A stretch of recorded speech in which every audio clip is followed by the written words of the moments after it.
Hello दोस्तों, आज की इस कहानी में आप सभी का स्वागत है। दोस्तों, मेरी दीदी इतनी खूबसूरत थी कि कोई भी उन्हें देखकर पागल हो जाए।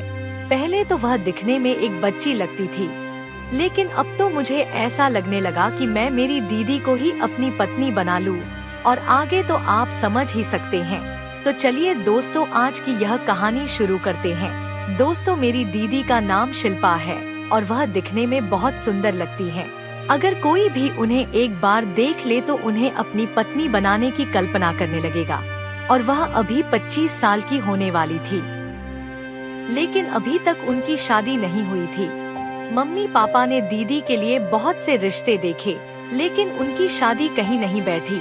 और जब पापा ने दीदी की कुंडली एक ज्योतिषी को दिखाई, तो पता चला कि दीदी की कुंडली में दोष है। जैसे जैसे दिन बढ़ते जा रहे थे, वैसे वैसे दीदी का मन भी अपने पति के साथ रहने का करने लगा।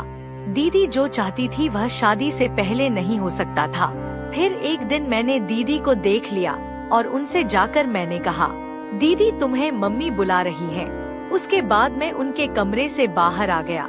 वैसे तो मेरी दीदी बहुत भोली लगती थी, लेकिन मुझे नहीं पता था कि उनके भोले चेहरे के पीछे एक और चेहरा है। क्योंकि जब मैंने दीदी को देखा था तो उन्हें भी पता चल गया होगा कि मैंने उन्हें देख लिया है, लेकिन इस बारे में ना तो मैं कुछ बोल रहा था और ना ही दीदी।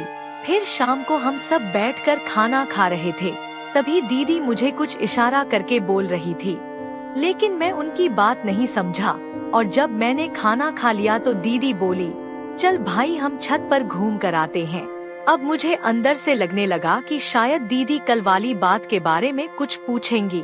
उसके बाद मैं दीदी के साथ छत पर गया और वहाँ कुछ देर हम दोनों शांत रहे, क्योंकि मुझे लगा कि पहले दीदी बोलेंगी और उन्हें लगा कि पहले मैं बोलूँगा। फिर मैंने ही पूछा, दीदी तुम मुझे छत पर क्यों लाई हो? फिर दीदी बड़ी धीमी आवाज में बोली, तुमने मुझे किसी से बातें करते हुए देख लिया था ना? मैंने अनजान बनते हुए कहाँ देख लिया था? मैंने कहा, दीदी मैंने तो कुछ भी नहीं देखा था। तो दीदी बोली, मुझे सब पता है, तू झूठ बोल रहा है। दीदी बार बार घुमाकर मुझसे उसी के बारे में पूछ रही थी। तो मैंने कहा, हाँ दीदी मैंने देख लिया था, लेकिन एक बात बताओ, तुम ऐसा क्यों कह रही थी? तो दीदी ने मेरा हाथ पकड़कर नीचे बैठा लिया और बोली, देख छोटू, तुझे औरतों के बारे में नहीं पता। जब हम बड़े हो जाते हैं तो हमें शादी किए बिना रहना बहुत मुश्किल होता है। मैंने कहा, दीदी एक दिन तो तुम्हारी शादी हो ही जाएगी, तो अभी से टाइम क्यों बर्बाद करती हो? फिर दीदी बोली, तू मेरी बात नहीं समझेगा, और वह नीचे चली गई। मुझे सब समझ आ रहा था, नहीं तो वह इस तरह से मुझे बुलाकर शादी और अपने पति बारे में बात नहीं करती। सच कहूँ तो मुझे भी बहुत अच्छा लग रहा था। फिर धीरे धीरे कुछ दिन बीत गए, लेकिन दीदी की शादी कहीं नहीं फिक्स हुई और मम्मी पापा को भी बहुत टेंशन हो रही थी कि बेटी घर में बैठी है।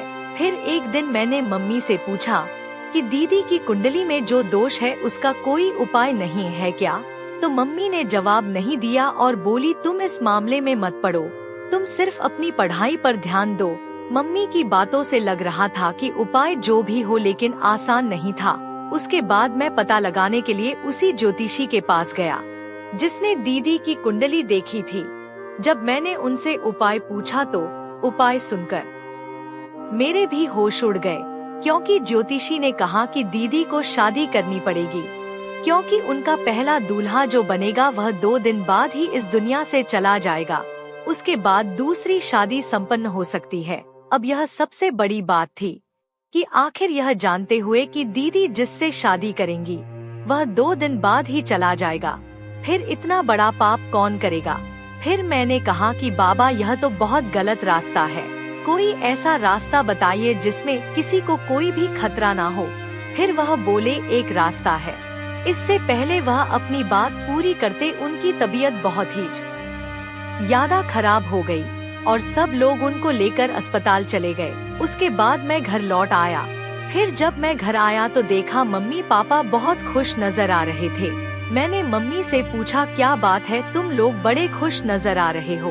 तो पापा बोले, बेटा तेरी दीदी की शादी फिक्स हो गई है। मैंने कहा, लेकिन पापा किससे? तो वह बोले, एक लड़का है मैंने कहा लेकिन पापा आपको तो ज्योतिषी की बात याद है ना, कि दीदी से जो लड़का शादी करेगा वह शादी के 2 दिन बाद ही यहाँ से चला जाएगा।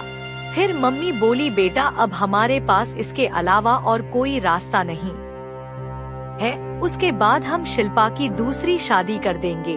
मैंने कहा लेकिन मम्मी उस लड़के के घर वालों पर क्या बीतेगी। पापा बोले हाँ बेटा तुम ठीक कह रहे हो, हम सिर्फ अपनी बेटी के बारे में सोच रहे हैं, लेकिन उस लड़के के बारे में नहीं सोच रहे जो शिल्पा के दोष की वजह से अपनी जिंदगी खो देगा। मैंने कहा पापा ठंडे दिमाग से काम लो, कोई ना कोई रास्ता जरूर निकलेगा। उसके बाद मैं शिल्पा के कमरे में गया और जब मैं कमरे के बाहर ही था तो मुझे शिल्पा के कमरे से आवाज सुनाई दी। फिर मैं धीरे से दरवाजे के पास गया तो देखा दरवाजा अंदर से बंद था। फिर मैं छत के ऊपर गया क्योंकि शिल्पा के कमरे में ऊपर एक खिड़की थी जो छत से जुड़ी थी।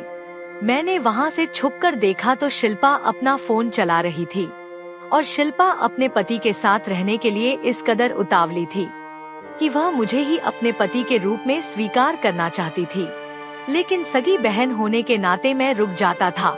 उसके बाद मैं नीचे चला आया और मुझे जोरों की भूख लग रही थी, तो मैंने मम्मी से कहा मम्मी जल्दी से खाना निकाल दो, मुझे भूख लग रही है। फिर खाना खाने के बाद मैं अपने कमरे में आराम करने के लिए चला गया। मैं अपने कमरे में सोया था, तभी अचानक दीदी मेरे कमरे में आ गई और वह मुझसे बोली कि भाई क्या तुम मेरे साथ पति पत्नी की तरह रह सकते हो। तो मैंने कहा वह सब तो ठीक है लेकिन मैं तो तुम्हारा भाई हूँ। फिर दीदी बोली तो क्या हुआ, इसमें गलत क्या है। तभी मुझे पापा बुलाने लगे तो मैं वहाँ चला गया। उसके बाद जब रात को मैं खाना खाकर सोने गया तो मेरी आदत थी कि मुझे 1 बजे से पहले नींद नहीं आती थी। जब मेरे घर में सब लोग सो जाते थे तब जाकर कभी मुझे नींद आती थी और रात के 12 बज रहे थे। मैं अपने कमरे में सो रहा था, तभी मुझे ऐसा महसूस हुआ कि जैसे मेरे कमरे में और भी कोई है। फिर मैंने तुरंत सारी लाइटें जला दी और काफी देर तक इधर उधर देखने के बाद जब मुझे कोई नहीं लगा तो मैं सोने लगा कि दीदी की आदतें दिन ब दिन खराब होती जा रही थी। अगर जल्दी उनकी शादी नहीं होगी तो वह मुझे ही अपना पति मानने लगेंगी। तभी मुझे याद आया कि ज्योतिषी मुझे और कोई रास्ते के बारे में बताने वाले थे। फिर अगले दिन मैं जल्दी से उठा और उसके बाद मैं फिर से उनके पास गया। मैंने उनका हालचाल पूछा तो वह पूरी तरह स्वस्थ थे। मैंने कहा पंडित जी उस दिन आप मुझे दीदी के बारे में कुछ उपाय बताने वाले थे। तो पंडित जी बोले हाँ, मैं यह कह रहा था कि तुम्हारी दीदी के ऊपर कोई साया है और वही उसकी शादी में बाधा बन रहा है। मैंने कहा पंडित जी इसका कुछ उपाय बताइए। तो पंडित जी बोले कल मैं तुम्हारे घर आऊँगा, एक बड़ी पूजा करनी होगी, तभी तुम्हारी दीदी के ऊपर से बाधा हटेगी। और हाँ, मैं तुम्हें पूजा में जो सामान चाहिए उसकी एक पर्ची बनाकर दे देता हूँ और कल मेरे आने से पहले अपने मम्मी पापा से कहकर तुम सारी तैयारियां कर लेना। उसके बाद मैं घर चला आया।